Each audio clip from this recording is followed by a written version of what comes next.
నేను కాకరకాయలు కోసి గీకి దీంట్లో ఎంత రసం అవుతుందో మళ్ళీ పిండి 20 నిమిషాలు నానబెట్టాలి. ఇవి ఉప్పులో బాగా నానబెట్టేది కూడా చూపిస్తా వీడియోలో. ఉప్పులో నానబెట్టి చూపిస్తా ఎంత రసం వెళ్తుందో మళ్ళీ చూపిస్తా. మళ్ళీ ఇదే వీడియోలోనే చూపిస్తా. నానబెట్టేది కోసి 20 నిమిషాల పైన నానబెట్టాలి. అవి నానబెట్టినాక రసం అనేది మనకి టీ గ్లాస్ పైన వస్తుంది. అది ఇవి కోసినాక చూపిస్తా ఎట్ట నానబెట్టేది కూడా.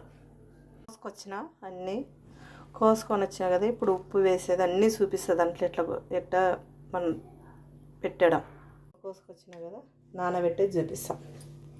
ఇట్లా గుడ్డలో ఏ గుడ్డ అయినా సరే ఇది నానబెట్టాలి. ఇట్లా కోసుకొని వచ్చిన ఉప్పు వేసిన దాంట్లో తెల్లగుడ్డలో ఏ గుడ్డ అయినా సరే అది ఉప్పు అయితే గుడ్డలో వేసి ఉప్పు వేసిన అదో కాకరకాయలు ఇట్లా వేసి అందో ఇట్లా గట్టి కట్టి పెట్టాలి. గట్టి కట్టి పెడితే ఇది 20 నిమిషాలు ఖచ్చితంగా కట్టి పెట్టాలి. కట్టి పక్కా పెట్టాలి. మళ్ళీ ఏదైనా పని చేసుకుని 20 నిమిషాలు ఖచ్చితంగా పిండాలి. పిండినాక మళ్ళీ చూపిస్తా. కోసి చూపించిన కదా, చిన్న లైక్ చేయండి. నచ్చితే లైక్ చేయండి, షేర్ చేయండి. బాయ్.